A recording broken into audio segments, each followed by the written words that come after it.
Starlink satellites aren't just one satellite or a small amount of satellites, but a growing constellation of satellites. As of the making of this video, there's approximately 1,900 of them currently in orbit, and that amount grows every single SpaceX Starlink launch, adding approximately 40 to 60 new ones into orbit around our planet. SpaceX Starlink's goal is to have around 42,000 of these satellites in orbital trains encompassing our entire planet, constantly like a network grid, just going around and around and around our planet. These satellites, when launched, they're placed just outside of the edge of our atmosphere, just below the International Space Station, which sits at around 248 miles out, and the International Space Station actually travels at a speed of 17,500 miles per hour, which is super fast. After being launched, these satellites are placed at around 270 miles up, and they'll hold this initial orbit for a bit while they unfurl their solar panel. They spread apart and climb up to their optimal range using their thrusters, which is around 100 miles above the International Space Station. As these satellites climb, they grow dimmer, reflecting less sunlight back towards Earth. These satellites are being observed in our night sky daily. They take approximately 90 to 100 minutes to complete a lap around our entire planet. And they do so at a speed of around 17,000 miles an hour just to hold near to the Earth orbit. Oh my gosh, I can't even imagine traveling that fast. People witnessing these satellites over the last few years have been quite surprised and sometimes even unsettled by that experience.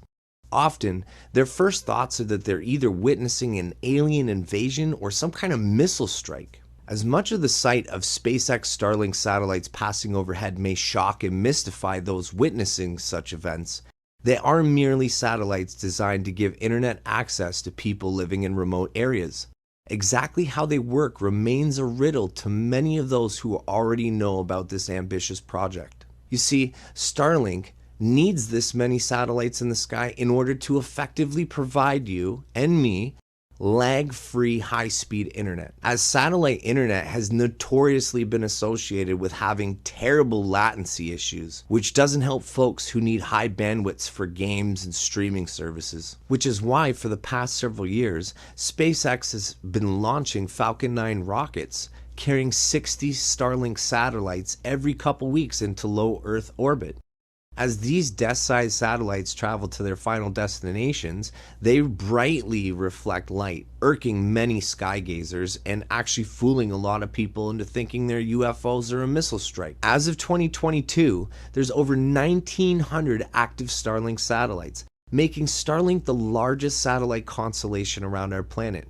In fact, SpaceX now owns more than half of all the active satellites circling our entire planet. Eventually, we should expect to see 42,000 of these things. So how do satellite mega constellations like Starlink work? And why do they need so many satellites? Well, again, satellite internet is notoriously laggy. So to move more data with minimal delays, Starlink satellites have to occupy a much lower orbit than traditional satellites, orbiting only some 340 miles above Earth's surface. This makes Starlinks useful for things like video calls and online games, which has always challenged current space-based internet service providers. Ultimately, Starlink is expected to deliver high speeds of up to 1 gigabyte per second with no cap. That's more than enough data for any data-hungry households. But that same low orbital position is one of the main reasons